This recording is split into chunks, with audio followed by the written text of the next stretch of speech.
Hey guys, I'm Michelle Colo and I help teachers, educators, therapists, and parents save time and energy, allow them to really focus on what they truly love, and that's those special needs kiddos. So let's get started.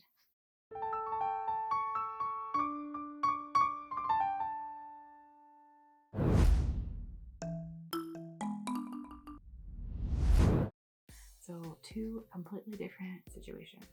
Okay, imagine that it's March and a parent messages you and says, hey, is my kiddo going to ESY this year? Oh no, the panic sets in. You're like, oh, I gotta look at the data. I haven't touched the data and all the data. And they go every year, so I guess I'm gonna have to give it to them. And they're gonna pick a fight if I don't, blah, blah, blah, blah, blah, blah.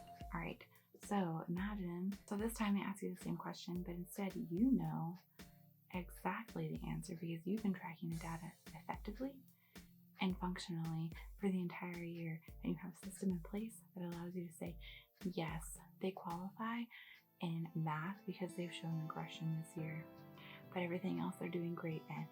Or no, they don't qualify this year because they're showing amazing progress and I'm so proud of them.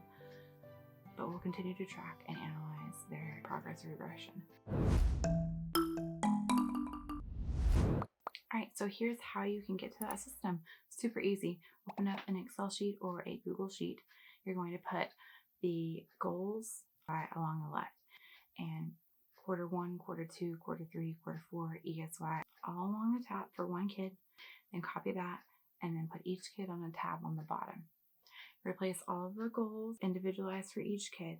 And then as you go in and do progress reports for Q1, put that average in there under goal 1, put the goal average 2 for Q2, etc., for all the kids.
Then compare them from first 9 weeks to second 9 weeks. Did they maintain progress?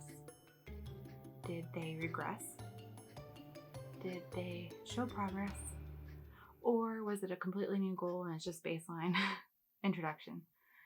You're going to highlight the second 9 weeks based on those 4 criteria and have a blog post with all that information down below, and then repeat that step for the third 9 weeks. So then when you get to those ARDs in the spring where they're like, do they qualify? Well, you can look and see if there's red on any of those goals, then yes, they do qualify. If there's green, which means they are progressing, then no, they don't. So it's super simple. If there's some other concerns or other factors, obviously ARD committee decision, or if behavior is involved, then you're gonna have to go by your local and your state guidelines for that. But generally speaking, for academic purposes, this is how I qualify students based on their IEP goals and progress or regression that they've shown. Ours, they have to show recruitment for 9 weeks and they're not able to gain those skills back to qualify. So that's why I'm saying 9 weeks to 9 weeks. And then you can really even look at right after Thanksgiving, right after winter break, right after Thanksgiving break. So those are big determining factors if they show a lot of regression after those long periods. Some kids, even the 3-day weekends like President's Day, those 3-day weekends can even throw them off. So look at those dates too if you're really needing to get into the nitty gritty and the specifics of regression and how long it takes them to really gain those skills back. super short, simple, and sweet. Just get that form going. If you need a template, grab it down below. Also jump over to my blog, find out information there, or get some mentorship at Colo Says, and you can get that information and support over there. I hope this was helpful.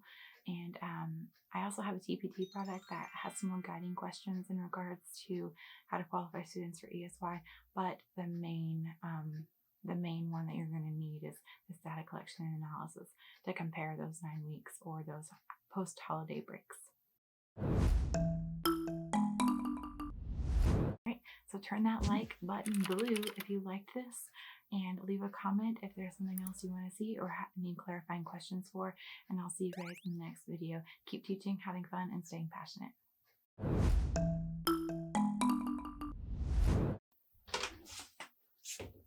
Really? Just can't wait, can you? Can you? Hi. Okay, lay down. Instead, they ask you the same question, but you know, dude.